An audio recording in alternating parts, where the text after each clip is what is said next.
E aí, meu povo do sexto ano, gostaram? Hoje não é boné não, hoje é capacete. Por quê? Porque vamos falar hoje sobre a expansão militar do Império Romano, na época ainda da República Romana. E aí vamos estudar hoje sobre tanto a República quanto ao Império Romano e seu poderosíssimo exército. Então vamos lá. Então vamos lá, pessoal. Roma, República e Império. Então vamos começar pela República. Durante a República houve a expansão do território, como eu falei na abertura. É, é quando os romanos eles começam a invadir os coleguinhas do lado do seu território. Começando pela Itália, só que o Império Romano vai ficar... O Império não, desculpa. A República Romana vai ficar gigantesca graças a essa expansão territorial. Os romanos conquistaram várias cidades e regiões controlando o mar Mediterrâneo. Se você lembrar bem, antes dessa expansão romana, quem ali liderava, controlava o mar Mediterrâneo, na parte sul eram os fenícios e na parte norte eram os gregos. Então olha aí, a parte vermelha, ou seja, a parte apenas na região da cidade de Roma, foi o máximo que a monarquia romana chegou a se expandir. Já essa parte amarela foi a expansão romana no período da República. E a parte verde, a expansão romana no período imperial, chegando à sua extensão máxima. Então vamos lá. O contato com outros povos deu a eles experiência política e administrativa, bem como elementos de assimilação de outras culturas, como a dos gregos, dos quais tiveram uma influência considerável. Então, dominar tantos povos assim era quase que impossível as culturas não se misturarem. E aí os romanos eles vão ali fundir a sua cultura com a cultura dos vários povos que eles dominaram, principalmente a cultura grega, no qual os romanos irão ter uma certa quase que veneração. A república chegou ao fim no ano de 27 a.C., com disputas de diferentes grupos pelo poder. Agora a gente vai ver como se organizava a política durante a República Romana. A organização da República Romana tinha no Senado o órgão supremo do governo, local onde se concentravam as leis e eram discutidos problemas relacionados à política. Então, você já deve ter escutado muito essa palavra Senado, principalmente fazendo referência aos senadores lá de Brasília que discutem as leis que nos governam aqui no Brasil. Então, Senado é uma criação dos romanos. Lembra que a gente está às várias aulas descobrindo o que é que nós temos até os dias de hoje que não é criação do nosso tempo, mas é criação lá do período da Idade Antiga. Então, mais uma coisa que os romanos criaram. Então, o que nós chamamos de senadores hoje, lá era chamado de magistrados, que eram oficiais eleitos, recebiam cargos temporários e eletivos, e seu trabalho era dirigir o Estado e administrar a cidade, certo? Então, lembrando que a gente não está mais no período da monarquia, não existe rei, e não estamos ainda no período do Império, não existe imperador. Então, a República Romana era governado pelo Senado. Já os plebeus podiam ser proprietários rurais, artesãos, comerciantes ou camponeses. A riqueza que possuíam ou a ocupação que exerciam não importava. O que os definia como plebe era a sua origem familiar, que os colocava em uma situação de desvantagem perante os patrícios. Eu falei em aulas anteriores que os patrícios eles são herdeiros das primeiras cidades que fundaram Roma. E eles entendiam, eles se compreendiam como descendentes dos heróis romanos que deram origem à civilização romana. Então, por ser descendentes das primeiras famílias romanas, os patrícios tinham acesso às grandes propriedades de terras, aos principais cargos e eram muito ricos. Então, todos que não faziam parte dessas famílias, eles eram considerados plebeus, mas diferenciando dos escravos, os plebeus eles eram pessoas livres. Como não tinham os mesmos direitos que eles, alguns plebeus adquiriram o status de clientes quando se vinculavam ao gens, que é a família, de maneira que recebiam a proteção de um pater, ou seja, um pai, ou o patriarca dessa família. Aqui deviam obediência e serviços em troca de proteção. Então, a sociedade romana era basicamente dividida entre patrícios lá no topo, como os mais ricos, no meio os plebeus, que eram as pessoas livres, que não tinham acesso às terras e nem aos cargos políticos, e lá embaixo os estrangeiros e os escravos. Então tá aí o que deveria ser na época o Senado em Roma. Diferente lá em Atenas, a discussão política acontecia na praça chamado Ágora. Já em Roma existia um local chamado Senado, onde os magistrados discutiam sobre política. Assim podiam participar das assembleias dos comitês, isso aí falando dos plebeus ainda, dos clientes, na verdade. A principal função do Senado era aprovar Desculpa, gente. A gente está falando do Tribunal da Plebe.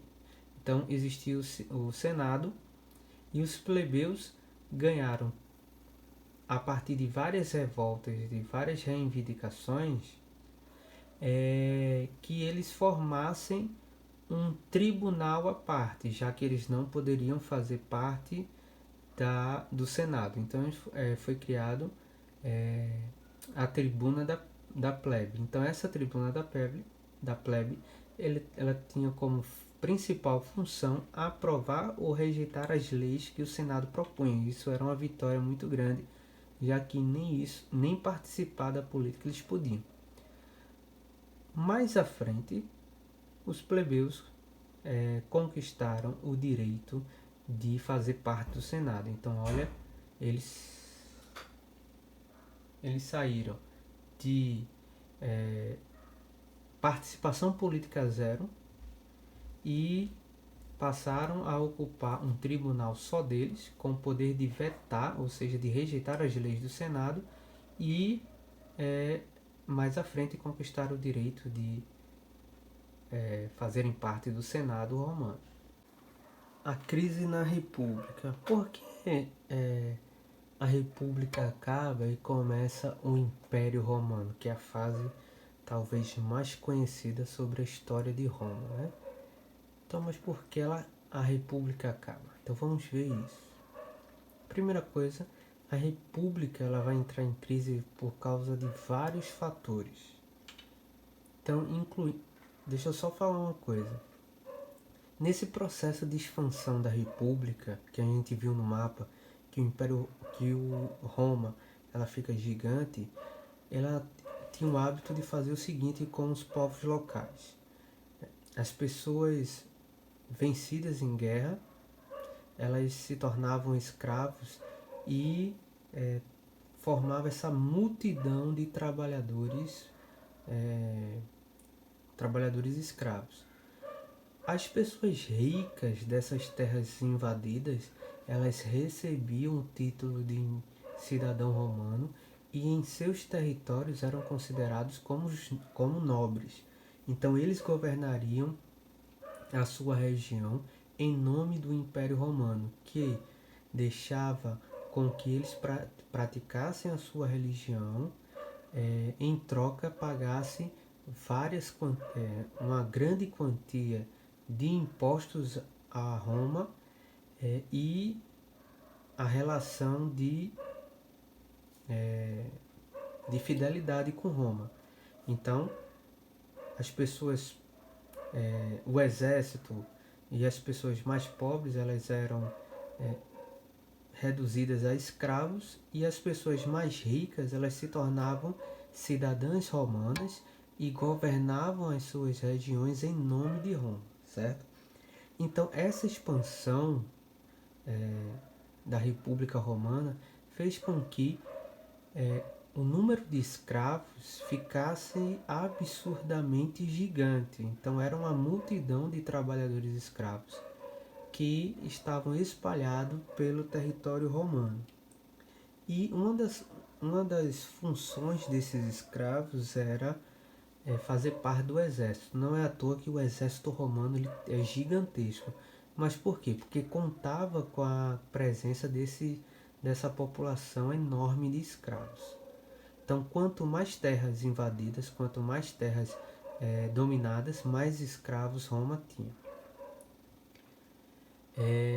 Então, as conquistas realizadas durante o período republicano proporcionaram muitas riquezas para Roma, e os militares e patrícios se beneficiaram e obtiveram uma grande quantidade de terras. Por outro lado, boa parte da sociedade, como os camponeses, precisou deixar suas terras para se inscrever no exército. Ou seja, a demanda por soldados era gigante, justamente para que atendesse essa pretensão de expansão máxima do território romano, certo? Então, camponeses pobres e os escravos que eles iam adquirindo com as vitórias militares iria compondo esse exército romano gigante e poderosíssimo. Os plebeus se viram descontentes com o aumento da desigualdade social, o que gerou uma série de revoltas. Desigualdade social essa que foi gerado principalmente porque as melhores terras e a grande parte das terras que Roma conquistava era dado às pessoas mais ricas, que já tinham terras. Então, nesse processo de expansão da República Romana, quem era rico ficou mais rico e quem era pobre ficou cada vez mais pobre. Isso vai gerar um monte de guerras civis, um monte de rebeliões contra o governo de Roma. Isso vai ser um problema porque, além de Roma se preocupar em proteger as fronteiras de ataques de estrangeiros, ele tinha que movimentar o seu exército para sufocar as várias guerras civis que Roma enfrentava na época da República. Então, daí você tira por que Roma dependia tanto do seu exército, justamente para manter as suas fronteiras seguras contra invasões dos povos do norte, como também os persas lá no Oriente, que a gente já estudou, e principalmente para controlar a sua população, que se rebelava constantemente devido à extrema pobreza.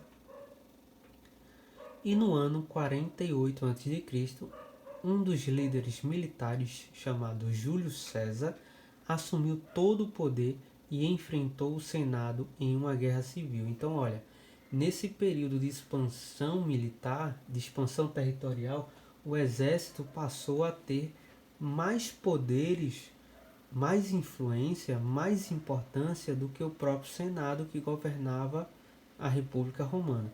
Tanto que esse general, chamado Júlio César, ele vai vencer os seus opositores, também generais, e ele vai acabar sendo o grande líder militar de um exército romano gigantesco.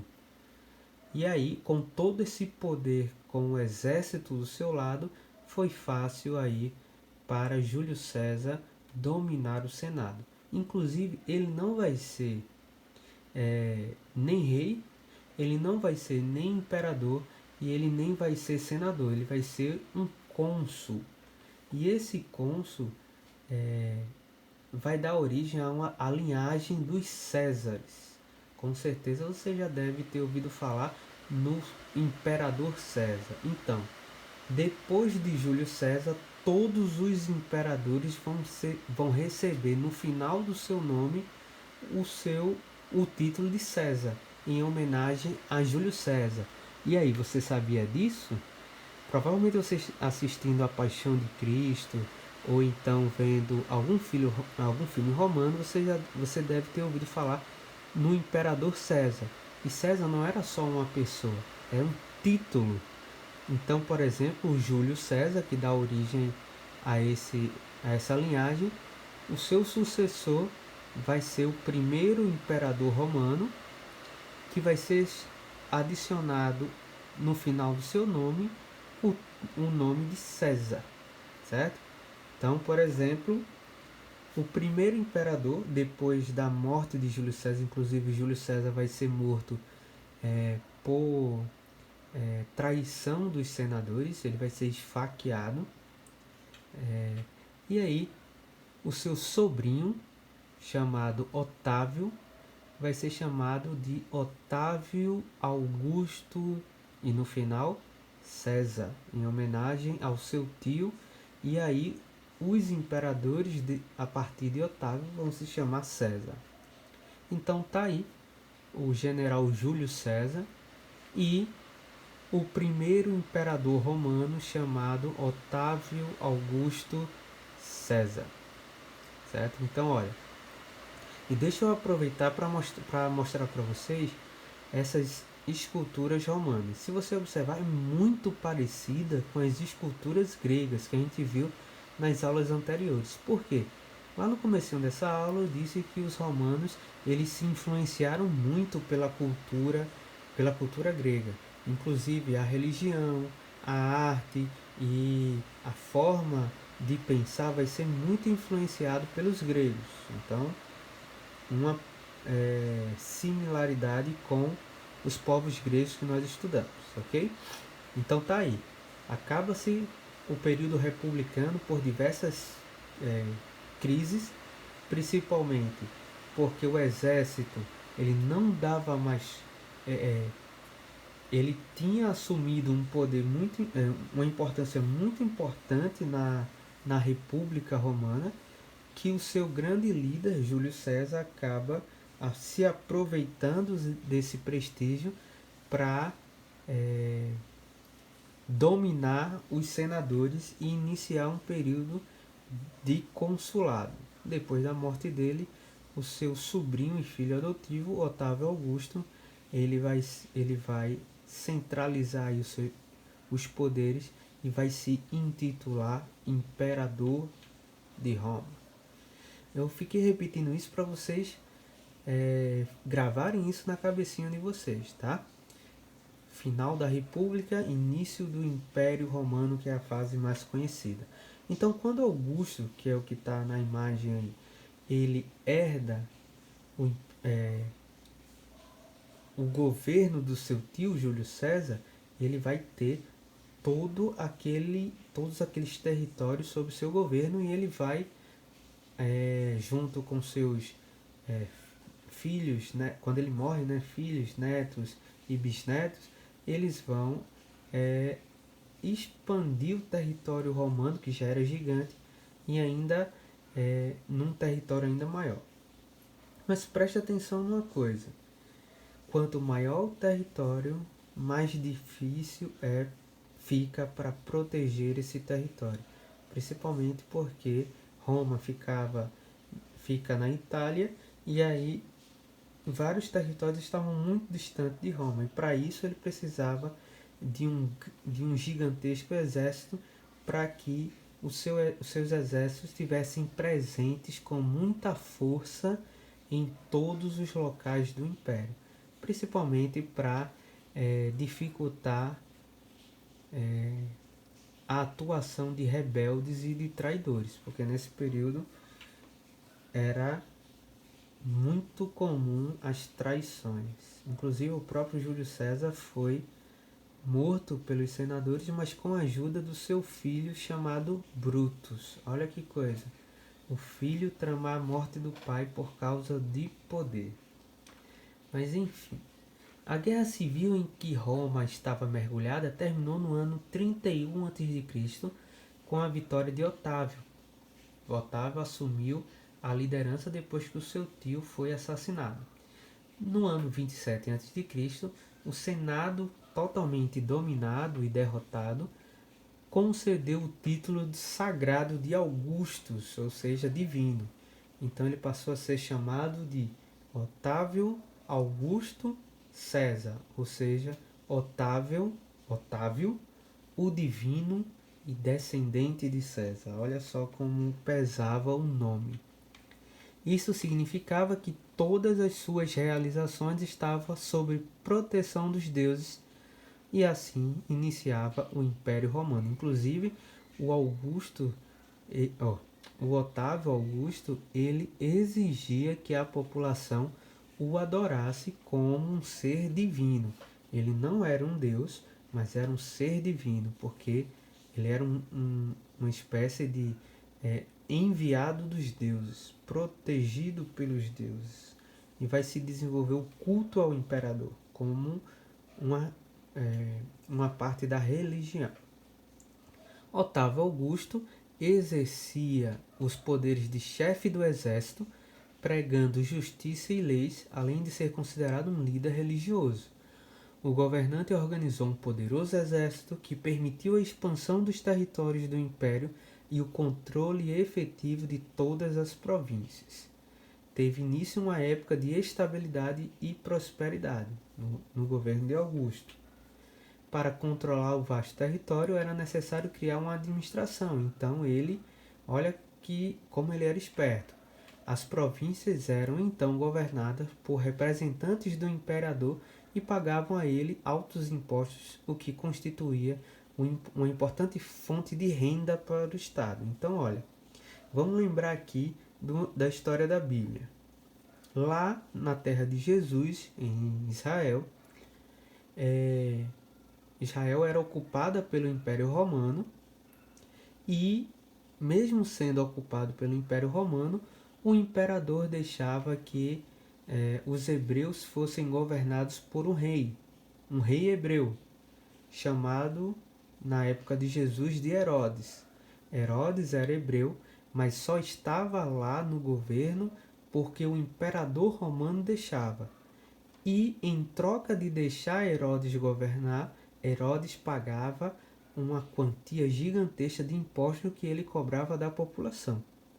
Mesmo assim, deixando Herodes governar em nome de César, César colocava pessoas ali próximo ao rei Herodes para ficar fiscalizando, para ver se ele não iria traí-lo.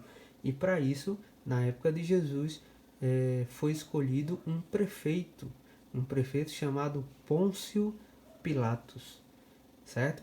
Então, na verdade, ali na época de Jesus, o Pôncio Pilatos, um representante de César em Israel, e Herodes, o rei dos hebreus, eles tinham poderes muito parecidos. Porém,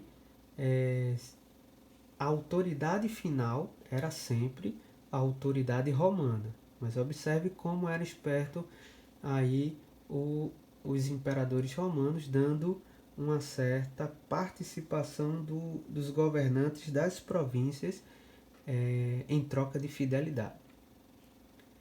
E aí a importância do exército romano é gigantesco para esse período, certo? Quanto ao exército romano, cada soldado era responsável pelo pagamento de suas armas. Como eles dispunham de posses, investiam também em bons cavalos, constituindo um considerável grupo armado. Obviamente, essas pessoas que tinham mais posses, eles eram os oficiais do Império Romano.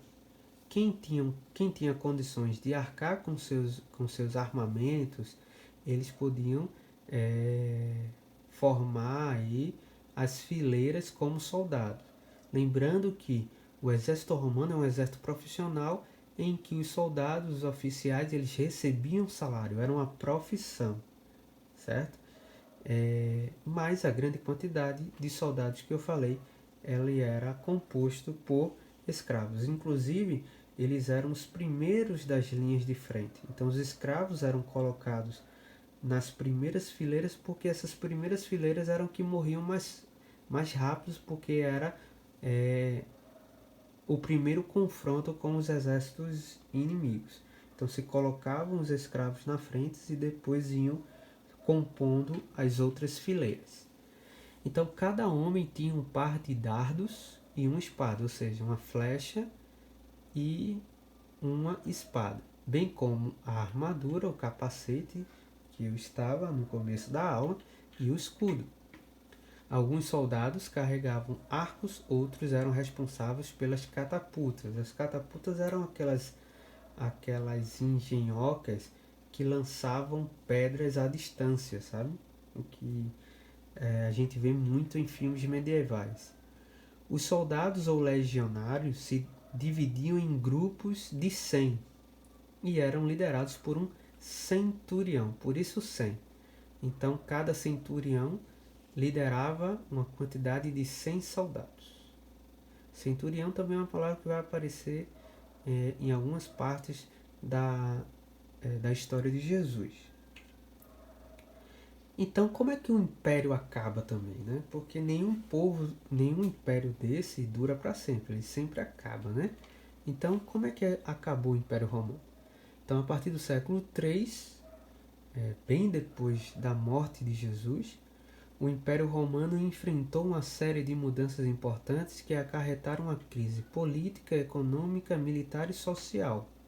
Primeiro, apesar da insegurança nas fronteiras após as conquistas, o exército tentou manter e defender o império. No entanto, isso era cada vez mais difícil porque os povos germânicos, que eram os povos do norte, vindos do norte da Europa, a quem os romanos chamavam de bárbaros, atacavam a civilização repentinamente. Então, o Império Romano ficou tão grande, mas tão grande, que era muito difícil defender suas fronteiras. E ao norte da fronteira do Império Romano existiam vários povos, vários. Inclusive um deles vocês conhecem, por exemplo, os vikings. Os vikings, esses povos do norte, junto com muitos outros povos, como os celtas, os anglos, os saxões, os vândalos, os godos, enfim, eram infinidade de povos que se juntaram e atacavam as fronteiras romanas em vários locais e dificultava o exército romano de defender as fronteiras. Além disso, as fronteiras do extremo leste do Império na Ásia não estavam calmas e sofreram ataques dos persas. Então imagina, o norte da Europa vinham uma infinidade de povos chamados germânicos, que os romanos chamavam de bárbaros. E lá no Oriente ainda tinha o Império Persa enchendo o saco, atacando as fronteiras e etc. Então a coisa começou a ficar complicada. Essas circunstâncias forçaram o Império a ceder o poder ao exército, enfraquecendo consequentemente a figura do imperador. É quando era eleito alguns generais do exército para governarem com poderes de ditadores em períodos de guerra. No final das contas, nada disso deu certo, e aí, com todas essas dificuldades, o império se dividiu em dois: o Império Romano do Ocidente, com capital em Roma, e o Império Romano do Oriente, com capital numa cidade grega chamada Constantinopla, uma cidade que foi fundada em homenagem a um imperador chamado Constantino. Mas então, o então imperador Teodósio acreditava que era mais fácil defender o território se houvesse essa divisão. Então, para que fosse melhor a defesa das fronteiras, ele dividiu o império em dois, e aí, se caso até um dos impérios caísse, o outro ainda continuaria de pé, né? foi mais ou menos o que aconteceu. Na verdade, foi o que aconteceu. Roma foi ocupada e foi dividida em vários pequenos reinos, enquanto lá o Império Romano do Oriente ficou de pé por cerca de 1000 anos a mais. E aí, religião romana, eu deixei para falar isso no final porque eles têm alguns paralelos com a religião grega. Então, ó, quanto à religião dos romanos, os romanos realizavam cultos agrários proferidos pelas famílias dos patrícios, e os rituais estavam relacionados às colheitas e às plantações. E esse tipo de prática religiosa, ela nasceu lá na época da monarquia, lá na época que Roma era apenas uma cidade, não era nem um reino. Com as conquistas de grandes impérios e territórios, o povo romano teve contato com diferentes etnias e religiões, de modo que os rituais religiosos provenientes de cada grupo dominado eram respeitados e mantidos. Como eu falei, pagou imposto, pode praticar sua religião, pode viver aí, contanto que sejam fiéis ao Império Romano. Os romanos incorporaram vários deuses gregos à sua religião, passando seus nomes para o latim e mantendo seus atributos. Então, além dessa religião, dessas práticas religiosas familiares e relacionados às plantações, eles desenvolveram essa religião politeísta, em que eles pegaram todos os deuses romanos e traduziram para o latim. Então, Zeus, o pai dos deuses, é Júpiter para os romanos. Hera, a esposa e a deusa do casamento, era Juno. Afrodite, deusa da beleza e do amor, em Roma era Vênus. Apolo, deus do amor, era também chamado de Apolo. Artemis, deusa da caça, era chamada de Diana. Poseidon, deus do mar, era chamado de Netuno. Hades, deus dos mortos, chamado de Plutão. Ares, deus da guerra, era chamado de Marte. Atena, deusa da sabedoria, era chamada de Minerva. Deméter, deusa das colheitas, era chamada de Ceres. Dionísio, deus da alegria e do vinho, era chamado de Baco. Hermes, deus do comércio e mensageiro, e também deus dos ventos, era chamado de Mercúrio. E Hefesto, deus do fogo e dos artesãos, era chamado de Vulcano. E aí tem outros deuses também que os romanos eles repetiram, copiaram dos gregos. É isso, gente. Espero que vocês tenham gostado. Esse é o nosso último assunto sobre o período da história antiga, tá bom? Então revejam essa aula e aproveitem para fazer suas atividades enquanto vocês estão reassistindo. Então, bons estudos e até a próxima.